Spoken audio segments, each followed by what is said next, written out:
तस्मै श्री गुरवे नमः।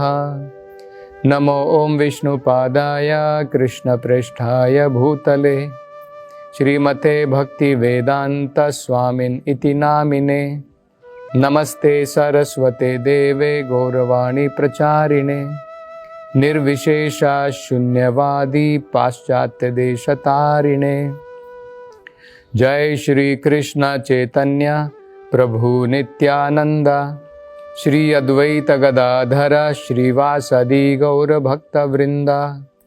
हरे कृष्णा कृष्ण कृष्ण हरे हरे, हरे राम राम राम हरे हरे। हरे कृष्णा।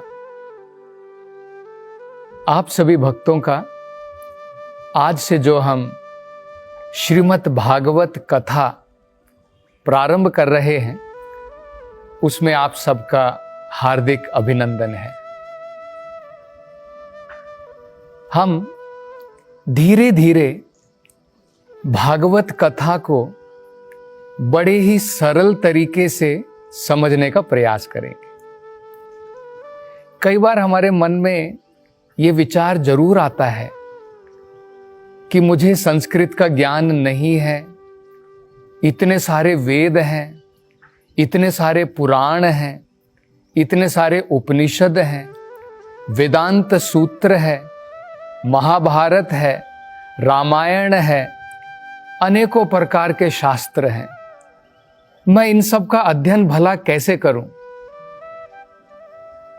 तो वेदों में बताया है श्रीमद् भागवत पुराण जो है इन सभी वेदों का निचोड़ है, इन सभी वेदों का सार है श्रीमद् भागवतम। ऐसा बताया जाता है विद्या भागवत आदि भी। अगर हमें अपनी विद्या पूर्ण करनी है और अगर हम श्रीमद् भागवत का अध्ययन करते हैं तो हमारी विद्या पूर्ण हो जाती है।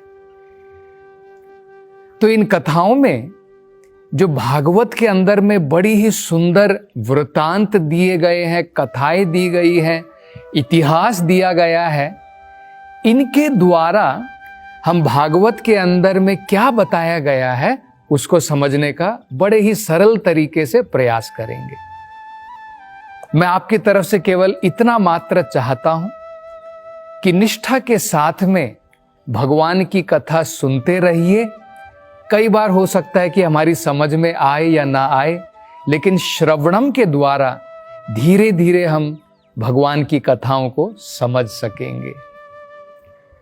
तो पहली 3 कथाओं में हम भागवत का परिचय समझने का प्रयास करेंगे और बाद में आगे भागवत में क्या क्या बड़ी ही महत्वपूर्ण कथाएं हैं हम उनके बारे में विचार करेंगे।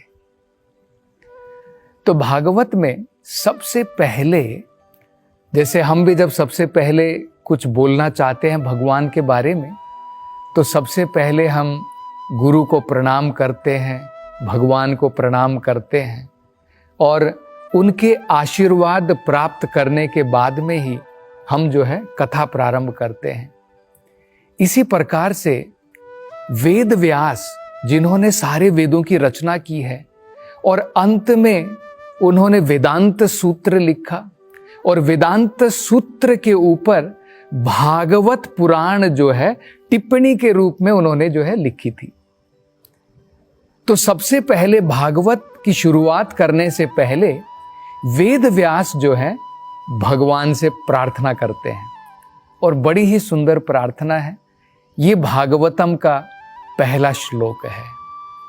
वो कहते हैं ओम नमो भगवते वासुदेवाय जन्मादियस्य यतः अन्वयात् इतरतश्चार्थेष्व अभिघ्नस्वराट् तेने ब्रह्म हृदयादि कवये मुह्यन्ति यत सूरयः तेजो वारि मृदां यथा विनिमयो यत्र त्रिसर्ग आमृषा धाम्ना स्वेन निरस्तकुहुकं सत्यम परम धीमहि। ये भागवत का प्रथम श्लोक आता है। सबसे पहले वो क्या कहते हैं? ओम नमो भगवते वासुदेवाय। वो कहते हैं कि मैं सबसे पहले भगवान वासुदेव को प्रणाम करता हूं। वासुदेव के दो मतलब होते हैं। एक, भगवान जो सर्वव्यापी हैं उनको वासुदेव कहते हैं, और वसुदेव के पुत्र, देवकी और वसुदेव के पुत्र भगवान कृष्ण, उनको वासुदेव कहते हैं। तो कहते हैं कि भगवान कृष्ण जो वसुदेव और देवकी के पुत्र हैं वही परम भगवान हैं। मैं सबसे पहले उनको प्रणाम करता हूं, क्योंकि इसी श्लोक के अंत में वो क्या कहते हैं, सत्यम परम धीमहि। मैं उनके ऊपर ध्यान लगाता हूं जो सत्यम परम, जो परम सत्य है। इस भौतिक संसार में हम जो सत्य की प्राप्ति करते हैं वो परम नहीं होता है, उसके ऊपर कुछ ना कुछ होता है। लेकिन परम सत्य जो होता है उसके ऊपर और कुछ नहीं है, वही सबसे परम है। तो वो कहते हैं कि भगवान कृष्ण ही परम सत्य है। और इस श्लोक के अंदर में ये बड़ा सुंदर अर्थ समझाते हैं।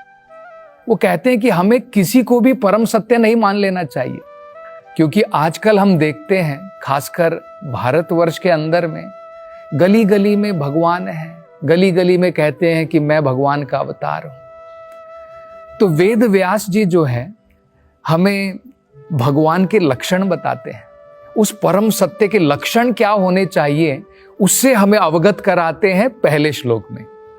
तो क्या कहते हैं, जन्मादि अस्य यतः। सबसे पहला लक्षण परम सत्य का क्या है, जन्म आदि यस्य, मतलब जिनके द्वारा सब चीजों का जन्म होता है, उनका पोषण होता है और अंत में संहार होता है। यह हमें पता है। सबसे पहले भौतिक संसार की रचना होती है, इसके बाद में भौतिक संसार का पोषण होता है, और इसके बाद में अंत में ये संसार, इसका प्रलय होता है, और ये सब भगवान के ही शरीर में जाकर के विलीन हो जाता है। तो अगर हम किसी को परम सत्य मानना चाहते हैं तो हमें ये समझना है कि क्या वो व्यक्ति जो परम सत्य जिसे हम कह रहे हैं, क्या उसके द्वारा सब चीजों का जन्म हुआ था, क्या उसके द्वारा सब चीजों का पोषण होता है, और क्या उसके ही द्वारा सब कुछ प्रलय होने के बाद उसके अंदर में ही समा जाता है। तो वो परम सत्य है। तो ये भगवान का, ये परम सत्य का पहला लक्षण है। दूसरा लक्षण क्या है, जन्मादियस्य यतः अन्वयात् इतरतश्चार्थेष्व अभिघ्नस्वराट्। दूसरा लक्षण है इतरतः, मतलब डायरेक्टली, और अन्वयात, इनडायरेक्टली, प्रत्यक्ष रूप से और अप्रत्यक्ष रूप से भगवान सभी चीजों का ज्ञाता है। उनको सभी चीजों का ज्ञान प्रत्यक्ष रूप से भी है, अप्रत्यक्ष रूप से भी है। क्योंकि लोग सोच सकते हैं कि भाई तुम कह रहे हो कि परम सत्य जो है, परम सत्य, तुम कैसे कह सकते हो कि वो भगवान है। हम तो सोच सकते हैं कि भाई परम सत्य कोई शक्ति भी हो सकती है, परम सत्य जो है कुछ निराकार चीज भी हो सकती है। हम ऐसा क्यों सोचते हैं कि वो कोई जीवित व्यक्ति है। तो इसलिए वेद व्यास स्पष्ट करते हैं कि भाई ऐसा मत सोचो कि परम सत्य का मतलब क्या है कि कोई शक्ति हो गई, कोई निराकार चीज हो गई। वो कहते हैं वो परम सत्य अभिज्ञ है। अभिज्ञ मतलब उसके अंदर में जानने की शक्ति है, और जानने की शक्ति किसके अंदर में होती है, जो जीवित होता है। जो निर्जीव होता है उसके अंदर में जानने की शक्ति नहीं होती है। तो वो परम सत्य न केवल ज्ञाता है, प्रत्यक्ष रूप से अप्रत्यक्ष रूप से सभी चीजों का ज्ञाता है। उदाहरण के तौर पर हमारे सर के ऊपर में बाल उगते हैं, हम रात को सोते हैं, सवेरे तक बड़े हो जाते हैं। हम भोजन प्राप्त करते हैं और सवेरे जाकर के जो है हम स्नान करने के लिए जाते हैं मल बाहर निकालने के बाद में।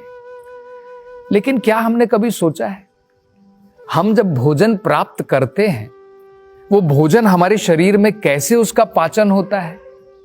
क्या हमें वो ज्ञान है प्रत्यक्ष रूप से? क्या हम देख सकते हैं हमारा भोजन हमारे नलियों के अंदर से गया, उसका पाचन हुआ, हमारे शरीर के अंदर में शक्ति का संचार हुआ? हम नहीं देख सकते हैं। अप्रत्यक्ष रूप से मेडिकल साइंस के द्वारा हमें ज्ञान हो सकता है, लेकिन प्रत्यक्ष रूप से तो ज्ञान नहीं है। हमारे नाखून बढ़ते हैं, हमारे बाल बढ़ते हैं, हमें कोई प्रत्यक्ष रूप से ज्ञान नहीं है, केवल हम उसको जो है देख सकते हैं। तो भगवान जो होता है, जो परम सत्य है, उसे प्रत्यक्ष और अप्रत्यक्ष दोनों प्रकार से सभी चीजों का पूर्ण ज्ञान है। ये परम सत्य का दूसरा लक्षण होता है। आगे वेदव्यास क्या कहते हैं? जन्माद्यस्य यतः अन्वयात् इतरतश्चार्थेष्व अभिघ्न स्वराट। जो परम सत्य है वो स्वराट है। अब आप सोच सकते हैं कि भाई भगवान प्रत्यक्ष रूप से भी सब चीजों का ज्ञाता है, अप्रत्यक्ष रूप से भी ज्ञाता है, लेकिन भगवान को भी तो किसी ने ज्ञान दिया होगा। हमारे मन में ये विचार आ सकता है। हम जब बचपन में पैदा हुए तो हमें तो ज्ञान नहीं था, हमारे माता पिता ने, पड़ोसियों ने, टीचर्स ने, स्कूल ने, सब जगह जाकर के हमने ज्ञान की प्राप्ति करी है। तो भगवान को भी तो किसी ने ज्ञान दिया होगा।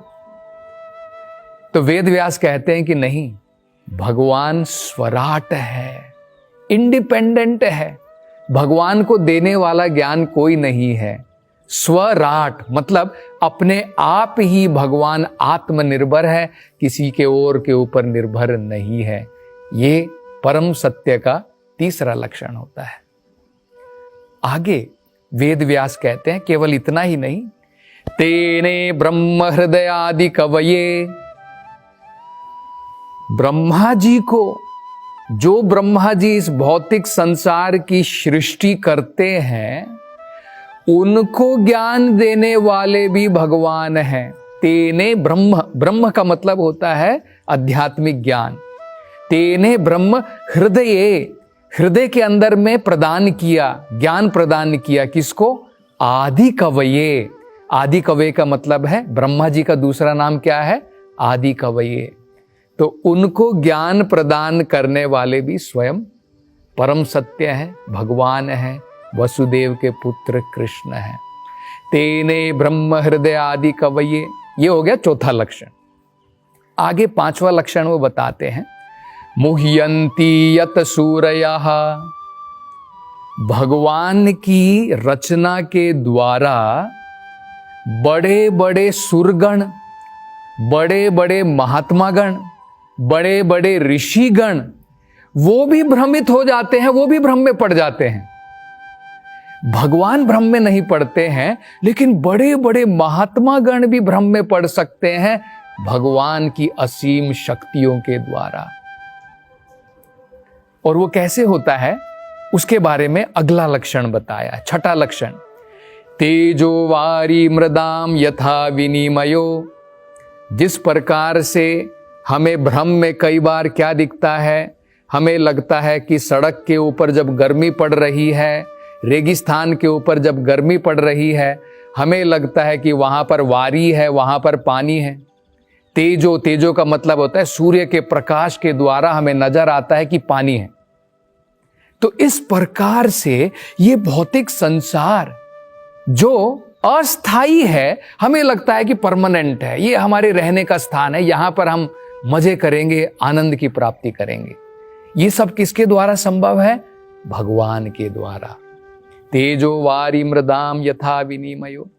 और सातवां लक्षण बताते हैं कि भगवान का जो धाम है, तेजो वारी मृदाम यथा विनिमयो यत्र त्रिसर्ग आम्रषा धामना स्वेन सदा निरस्त कुहुकम।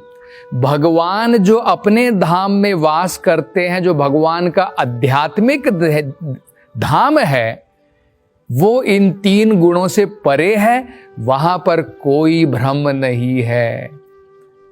और इस प्रकार के भगवान जिनके अंदर में ये 7 प्रकार के लक्षण हैं, वेद व्यास कह रहे हैं सत्यम परम धीमहि, मैं उन भगवान का ध्यान करता हूं।